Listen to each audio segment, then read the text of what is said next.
Thank you, Paul. Galaxies in the Milky Way. I've got an easy talk.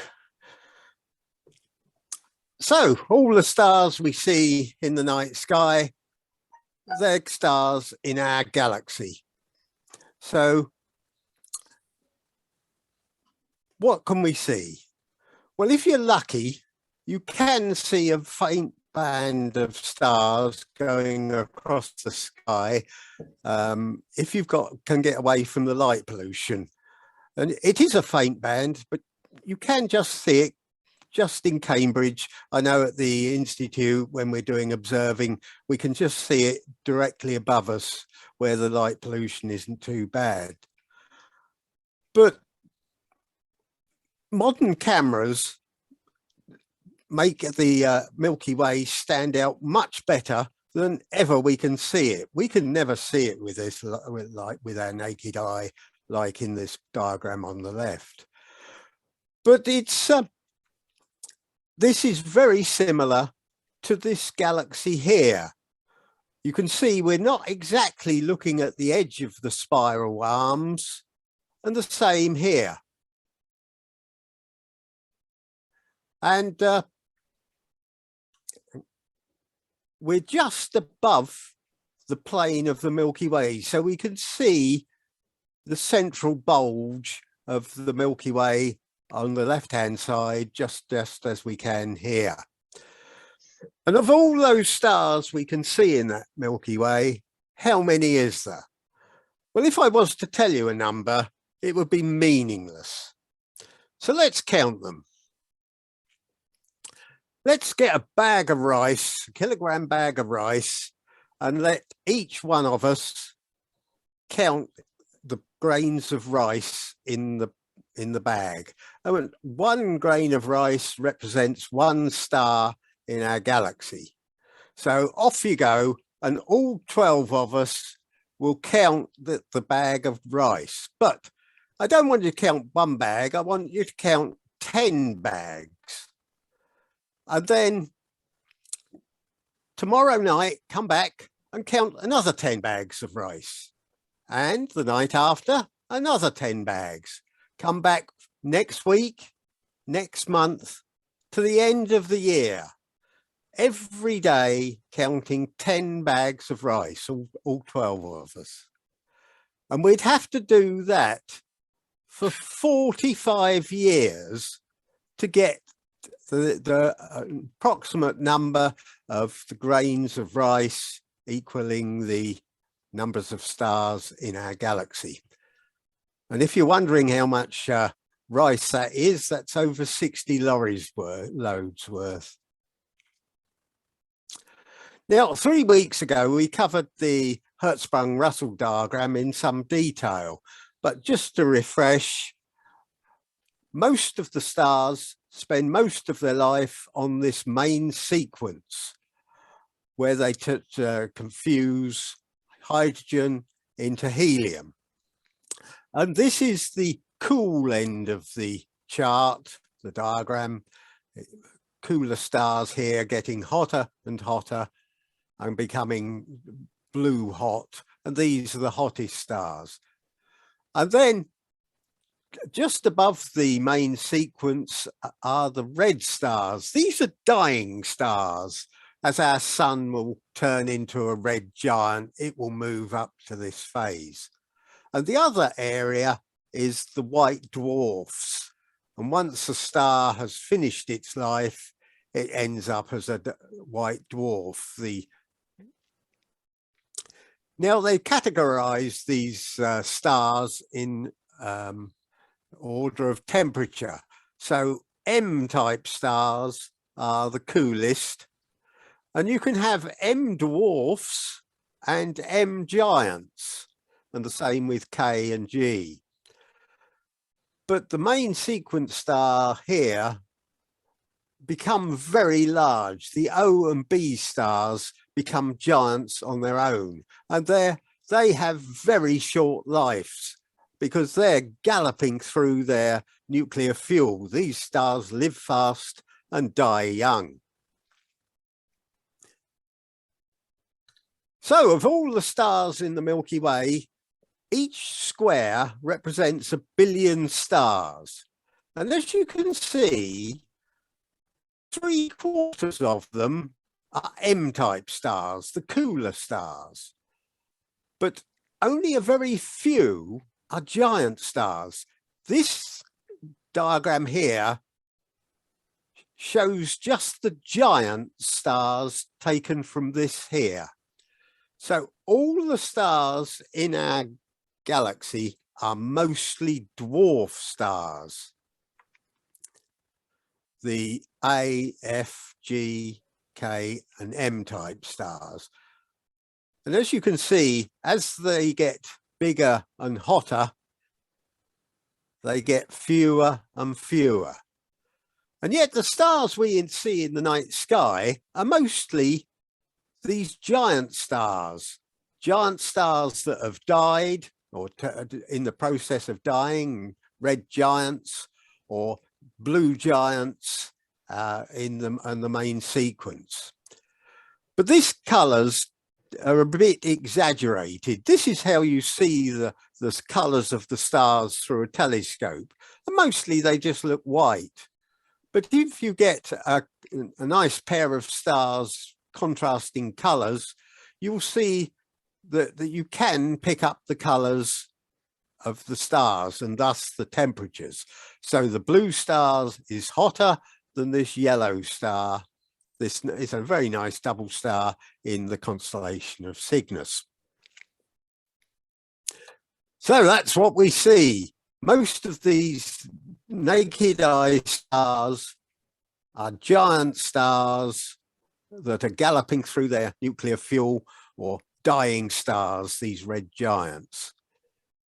So how many of the actual red dwarfs, the ones that make up 3/4 of our galaxy, how many red dwarfs can you see in the night sky with your naked eye? The answer is none whatsoever, unless you've got exceptional eyesight and you're on the top of a mountain somewhere, because the brightest red dwarf star is just below naked eye brightness, but a few people claim to have seen it. And what's the average distance between stars in our galaxy? It turns out to be about 4 light years. And I'm sure this is one figure you know. What's the nearest distance, the nearest star? 4.3 light years. I believe every schoolboy knew that once upon a time. And the question is, could we go there? Well, we could always use a surplus Saturn V moon rocket. Here's a photograph of it going through the atmosphere, and it's breaking the sound barrier as it speeds up through the atmosphere. And they've got a couple left in museums. And I'm sure a wipe over with an oily rag and charge the batteries up, put some fuel in, and you could whiz off. They did test one of the big engines at the bottom of the Saturn V just a year or two ago, and it still works because they were developing their new space launch system, and they wanted some further information on the rocket. So if you could get the Saturn V to work and fly at 30 times the speed of sound, which is the fastest it went going to the moon, it would take you just 5 months to get to the moon. So how long would it take to get from the sun to Alpha Centauri using a Saturn V? Well, you'd need a fair old time to do it. So if Columbus, rather than setting off to look for India, set off in his moon rocket to go to the nearest star, how far would he have got by 2022, over 500 years? And the answer is just half of 1% the way there, just 8 light days traveling at that speed for all that length of time. So the distances to the stars are vast. But on this scale, the Sun and Alpha Centauri would be invisible. They wouldn't even be a pixel on my computer screen. So let's change it to something that's more sensible. Here's the Sun, a P in Cambridge, and here's Alpha Centauri, a pea, a peppercorn, and a grain of salt in Swindon. And of course, Columbus would have only gone just over 700 meters away from the Sun during his 500-year journey towards the stars. So the stars, the distance between the stars is absolutely vast compared to their diameter. But things are very different with galaxies. Here's the Milky Way and a few of our larger galaxies in our group. And you can see that the Andromeda galaxy is about 13, 14 Milky Way diameters away. So by according to their size, they're not that far apart.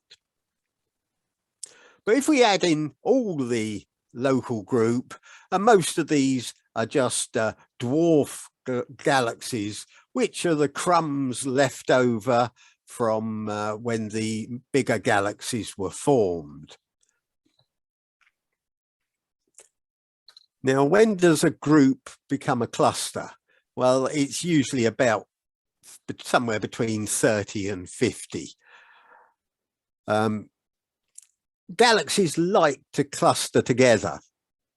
And as you can see, some galaxies are in small groups, just 4 or 5, but others are in vast collections. And the Virgo cluster has got probably over 1,500 galaxies, and all are just a few diameters away from each other. So the obvious thing is, it's not surprising that they collide into each other. And here's a very famous one, the Antennae galaxy. 2 spiral galaxies that are colliding. And you can see that 2 tails have been thrown out gravitationally from each side. But in the close-up of the 2 main bodies of the galaxies coming together, you can see the nucleus. There's a lot of disruption going on, and that they've lost their spiral structure. But the amazing thing is that 2 galaxies colliding, you'll find, because the stars are so far apart, no 2 stars will collide. Of course, you can do computer simulations to see how these galaxies merge. But to check things out, we can only look at snapshots of galaxies colliding. And here's a couple of galaxies that look are coming together, and would be how the Antennae galaxy looked 900 million years ago. And then as they pass each other, again, they're confused and there's a lot of disruption going on. This is how the antenna would have looked 600 million years ago. And again, once they've gone past, they are now gravitationally bound, and there is no escape for either of them. And here they've formed those characteristic tails. But galaxies can even pass through each other. And when if they don't get caught,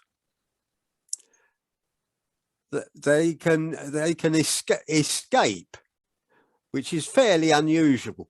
Galaxies tend to have comes together in a sort of spiral motion round each other, and that's why they get captured. But here's a galaxy passing right through.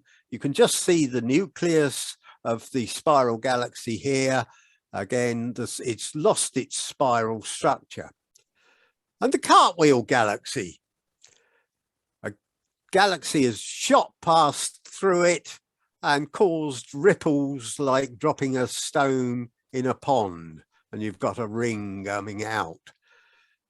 And astronomers wondered which one of these two galaxies went through it. Well, the answer is use radio astronomy, and using one of the largest radio telescopes in the world at Green Bank, West Virginia, they studied it. And the answer is neither of them was the culprit. The trail of radio emission led to a very distant galaxy that had caused this problem. But normally, as I say, galaxies get captured and start to oscillate through each other. And here you can see rings around these shell galaxies. This is a record of the passage of the one galaxy through another. Here's a particularly nice one. You can see several shells showing how the two galaxies have merged. You can't see the second galaxy. And it's a bit like how successive tides form, leaving bands of seaweed as the tides get less and less. And again, this is like a fossil record of the encounter. But giant elliptical galaxies just keep getting bigger. They keep munching on smaller and other galaxies, dwarf galaxies, spiral galaxies, and smaller elliptical galaxies, and they just keep getting bigger. And this one in Abel, don't worry about the number. It's just that George Abel compiled a list of galaxy clusters, and that's what astronomers tend to use. So just don't worry about the number. And here's one of the largest elliptical galaxies. And when the image is processed, you can see that it's eaten 5 other galaxies in the fairly recent past. Other galaxies will have merged much longer ago, and the nucleus of these galaxies will be lost. But the biggest galaxy of all in another Abel cluster is this monster known as IC 1101, and it's colossal. And here's the local group on the same scale as this giant elliptical galaxy. It could swallow the local group whole. It's massive. And you tend to find these huge giant elliptical galaxies usually at the center of clusters. So what's the future hold for us? Well, we know by looking at the spectra of our local galaxies, by the spectral lines tell us whether they're approaching or receding. And by measuring their radial velocities, we can see that the Andromeda galaxy is coming towards us at about 300 kilometers a second. The Triangulum galaxy is also coming towards us, but it's being pulled about by the Andromeda. Whereas the two Magellanic Clouds, smaller galaxies not too far away from us, can only be seen in the southern sky, they're both going away from us. But a satellite launched in 2013, the Gaia spacecraft, measured the stars and positions of stars very accurately. It had 2 mirrors, rectangular mirrors, strangely, and it would measure the positions of stars many times and get an accurate fix on them. But the third data release in them, you can see it's only measured 1.8 billion star positions. And that's how many stars we said there were in the galaxy. each one of these squares representing 1 billion stars. So it's got a long way to map a lot of the galaxy. So it's not done 1% of the galaxy, but that's enough to give astronomers a fascinating insight to what is going on. And one of the results from Gaia was that a group from Cambridge University have actually found a bridge between the two Magellanic Clouds. Here's the Large Magellanic Cloud and the Small Magellanic Cloud there. Just by studying the certain variable stars that occur in and around the Magellanic Cloud's neighborhood. So with this information from the Gaia system, we now know what's going to happen. The Small Magellanic Cloud is going to carry on doing its own thing, but the Large Magellanic Cloud will gradually slow down. In about 1 billion years' time, we'll start heading back towards the Milky Way, which is being drawn towards the Andromeda Galaxy, and the same with the Andromeda Galaxy. And in about 4.5 billion years' time, they'll sweep past each other, but then they'll be captured. And after that, at about 6 billion years, the two will finally merge. There may be some oscillation one passing through each other, whereas the Triangulum Galaxy will just be a spectator happily orbiting around, and will probably, no doubt, spiral round into the train wreck. But the merger of these two spiral galaxies will result in a giant elliptical galaxy. And of course, computer simulations have done. Here you see the two galaxies coming together, but can't get away from each other, while Triangulum just scoots by. All right. Now, spiral galaxies have been observed for a fair while, but it wasn't always possible to see the spiral structure, because although the photographs we see now show wonderful spiral structure, however, when you look at things with the naked eye, the spiral arms are terribly faint. Often you can only see the nucleus through a telescope, and like Herschel here, he didn't quite have the aperture to see the spiral structure. However, some little while later, with this giant telescope with 4 times the aperture of John Herschel's telescope, the Lord Rosse did manage to spot the spiral structure. And he made a pretty good drawing of it, as you can see here. Here's a modern negative photograph showing stars as black and the dark sky as white. So just to illustrate what a good job he did of it. But there became an argument as to whether these spiral galaxies were part of our own galaxy or separate island universe.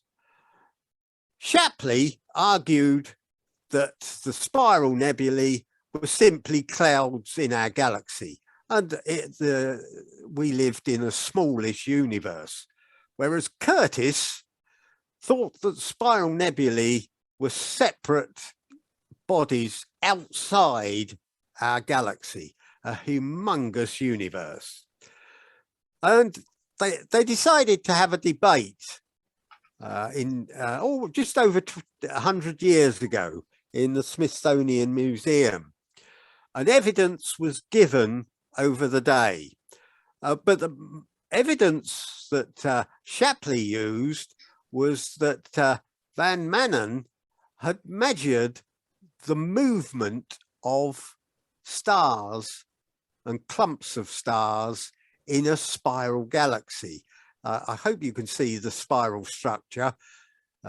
This is of the pinwheel galaxy, but this is the original photograph, and you can see the arrows he's moved on, where the clusters or group of stars have moved, and it appears to show some sort of rotation. And this could only happen if the galaxy was close by. Photographs had shown the spiral structure very well, and Curtis proposed that something like the Andromeda galaxy could be 500 billion light years away. But most of the astronomers wouldn't accept that. They preferred to go with the evidence that Shapley was showing.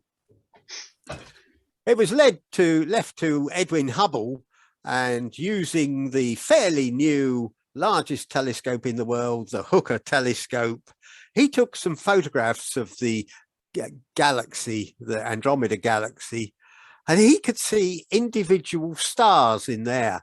And he's noted that he's put and marked some of the stars with an N. And this was a nova, a bright star that flared up, and he was able to see the star getting brighter. And you can see here from his original notebook, nova suspected, and then a few nights later, his confirmed nova suspected. So he could actually see stars varying in brightness. And then he noticed one star dimmed again and then brightened. So it was varying on a regular basis. And you can see he's crossed out N for nova and put VAR for variable. So he'd discovered that if these types of variable could be seen here, and you knew how bright they were in our own galaxy, you could work out the distance. And this he did. He sent this chart to Shapley, and he worked out that the Andromeda galaxy was about 1 million. I said 1 billion, didn't I? 500 million. I meant 500,000. Sorry about that. He reckoned that the Andromeda galaxy was about a million light years away. And here you can see the light curve where he's taken a great deal of photographs and measured the brightness of each of this variable. And you can see it's got a characteristic light curve that we can compare with light curves of Cepheid variables in our own galaxy. And this is what gave him the idea of how far away it is. And of course, poor old Shapley, after he opened this letter and read it, and he said to somebody in the office, "Here is a letter that has destroyed my universe." So from then on, it was then realized that these galaxies were separate island universes. We have several types. We have the spiral galaxy, elliptical galaxies, irregular galaxies, somewhat like the two Magellanic Clouds, and barred spirals, and of course giant ellipticals, which you usually find in the center of clusters, and of course lots of dwarf galaxies. But of course we only see those round our own system. We can see a few dwarf galaxies round the nearby galaxies, but generally they're very difficult to see at any great distance. But other galaxies began to be found. About 20 years later, Carl Seifert noticed that there was a group of galaxies with a very bright center, and it seemed to account for 10% of all the spirals, and they were named Seifert galaxies. And then, of course, quasars came a few years later, a word that everybody's familiar with.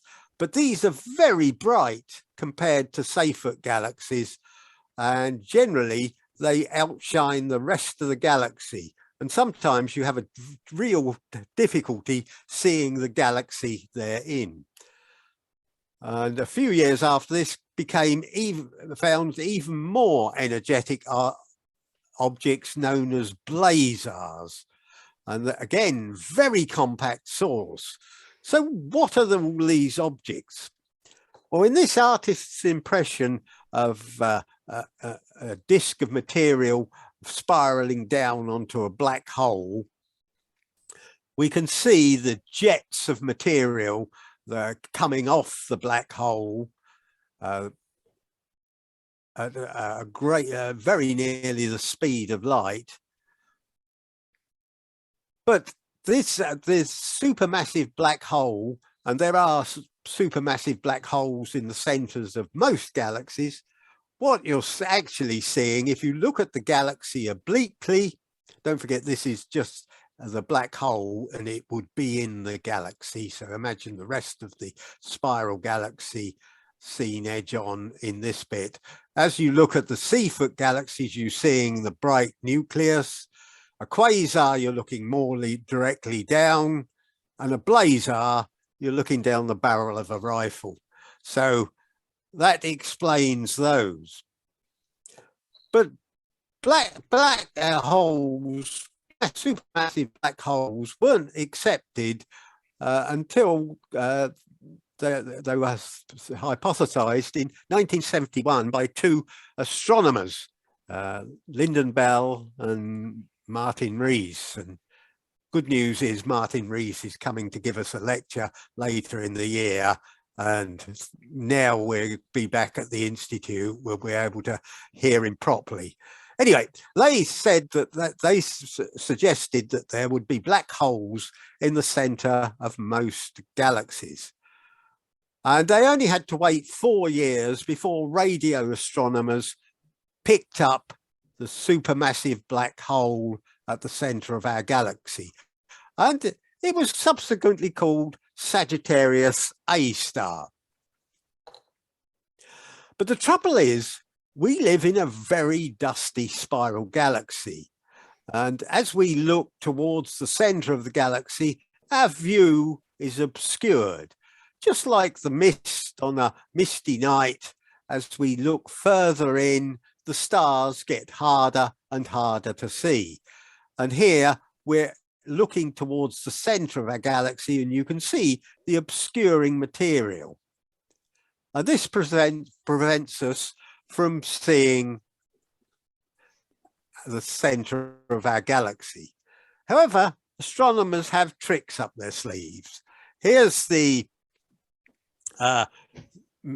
Hubble Space Telescope, and it can work at two main frequencies: visible light. Here's the Eagle Nebula in visible light, but it can also work in the infrared part of the spectrum. And when it looked at the Eagle Nebula in the infrared, you could see it sees through the dust and gas to thousands and thousands of stars beyond the Eagle Nebula. So using infrared is one way of getting around this problem of seeing through dust and gas. And this is one of the reasons that astronomers are counting on the James Webb Space Telescope.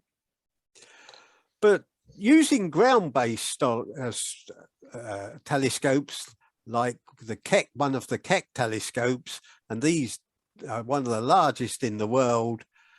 They've got mirrors 10 meters across that collect an awful lot of light.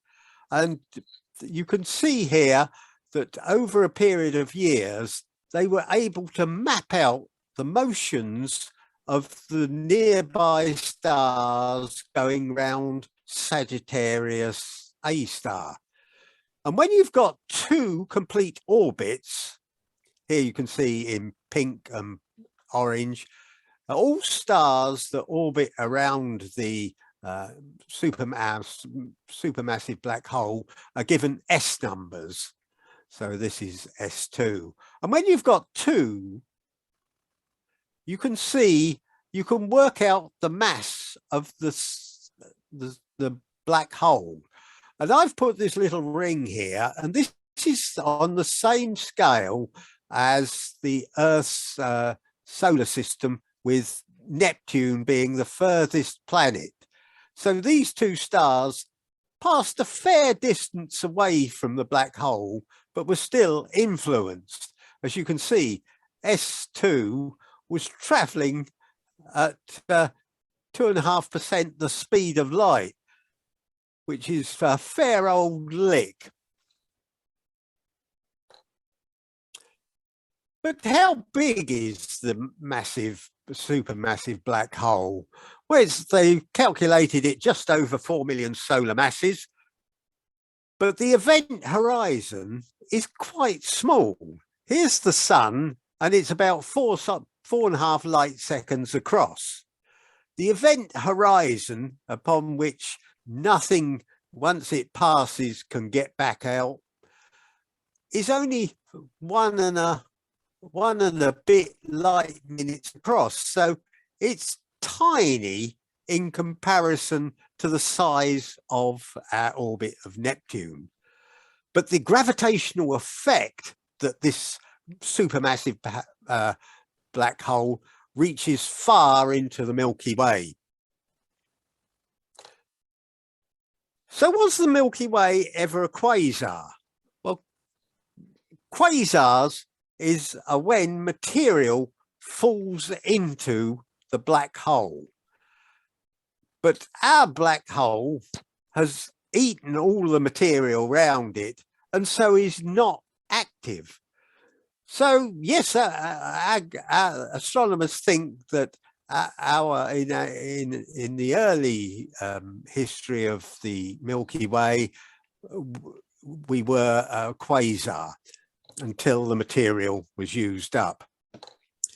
But has it had a decent meal since it used up all the material around the black hole? Well, yes, about 6 million years ago, there were these two bubbles that have formed since, and it was picked up by the Fermi satellite. Here you can see the original data. It's been processed, and you can see the two bubbles. And this is the result of our black hole consuming about 100 solar masses of material. So it was almost sort of like a quasar for a very short time. Not a massive amount of energy, well, a lot of energy coming out, and these two gas clouds have left over are the echo, the X-rays and cosmic rays here. Then in 2013, a gas cloud was seen coming towards our black hole, and in this computer simulation they knew it would sweep round, but material would get drawn off and disappear into the black hole. And as material disappears into the black hole, it would emit X-rays, and we'd be able to pick it up. So that they told the media, and of course all the diagrams were produced for the press, and the astronomers sat back to watch the fun. But the strange thing was, the gas cloud just swept past and no material went into the black hole. Here you can see an animation, and it just, nothing happened. Why? They think they got the mass wrong of this gas cloud, and it was heavier than they thought, and it had sufficient momentum to carry it a little bit further away from the black hole, so no stuff got stripped off. And again, there's another little snack been eaten. This is from the Chandra X-ray telescope. Ignore this fluctuating image here. This is just a star, a magnetar that's in the line of sight.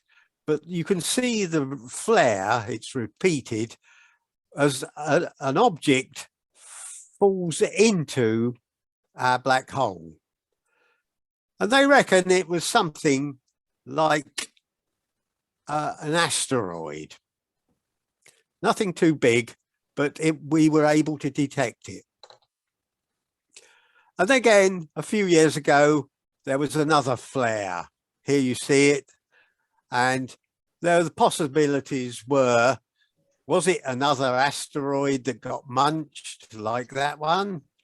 Or maybe some material got pulled off that S2 star as it went fairly close to the black hole in 2018. Or was it some material that did get pulled off that gas cloud?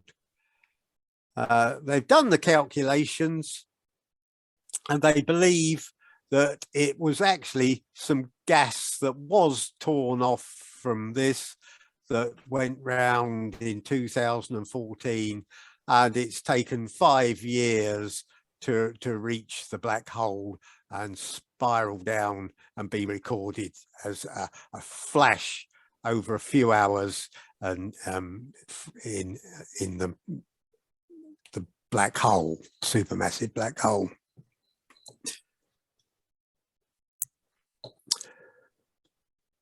But a couple of years ago, they found some more S stars that went even closer than the ones that have been known for a number of years. In particular, these two, they went very close to the black hole. And these stars may result in quasars. And what's a quasar?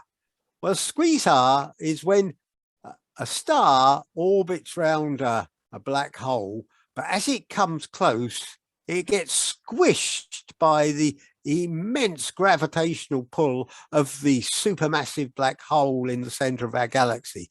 And then as it zooms out, it regains its shape as it gets further away from the black hole. But because things happen differently when you're in the neighborhood of a black hole, Newtonian physics has to give way to the physics of Einstein. And as you can see, the two of them are definite candidates to be these quasars, and one of them will pick up enough speed to go nearly 10% the speed of light, making it the fastest star known. So they're going to keep an eye on that. Now we come on to spiral galaxies and their star formation. There's several theories, but the main one is that the spiral arms are caused by density waves. These spiral structures aren't fixed. They're just more an illusion. And the other is that spiral structure can be stirred up by another galaxy. Now, this is the pinwheel that was featured in the Great Debate. And what happens is that stars bunch together to form a spiral arm, but they're moving through the spiral arm. It's a bit like cars coming towards a road traffic accident. Everybody wants to see a body, so everybody slows down and then speeds up. So the spiral arm isn't fixed. It's just this collection of stars that were passing by. And here we can see an animation. You see the stars catch up with the spiral arm. Sorry, the molecular clouds. The clouds of gas and dust, and then they're squished by the density wave that triggers star formation. And then young stars leave the leading edge of the spiral arm. So that's density waves. The other way is by a passing galaxy. And again, the spiral arms, you can see younger stars on the inner edge and older stars on the outer edge. And of course, this is Bode's galaxy, and we know why that's got some spiral structure, because this fellow just went by and has disrupted things. And in computer simulations, you can see how an elliptical galaxy can develop into a spiral galaxy as a passing galaxy goes by. But the most common type of spiral galaxy is the barred spiral. And our Milky Way has a barred going across it. So we're in the 2/3 of the galaxies, of the spiral galaxies that have a bar. But how do bars form? Normally stars orbit a galaxy, but the density waves will upset their motions, and gradually their orbits will deviate, and the more they go round, the more elliptical they become, until all the stars become locked in this bar. And as the galaxy ages, more and more stars join this bar. And it seems that as the future of the universe is that more and more barred spirals will form. Early on in the universe, there were very few barred spirals, but they're becoming more and more numerous. So there's a nice barred spiral. As I said, it makes up 2/3 of all spiral galaxies. And that's me done. There's just a few facts to remember. That when two galaxies collide, it's unlikely two stars will ever hit. And if you're wondering how many grains of rice was in a bag of Tesco's rice, there's 50,000, and I've counted them. And our main trouble of living in the Milky Way is it's so difficult to know its size and shape and the number of stars with any great accuracy. Because if you've worked out that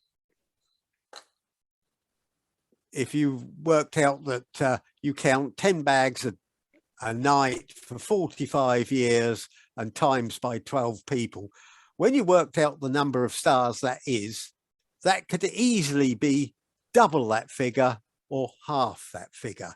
That just shows how we don't know that the number of stars in our galaxy with any great accuracy.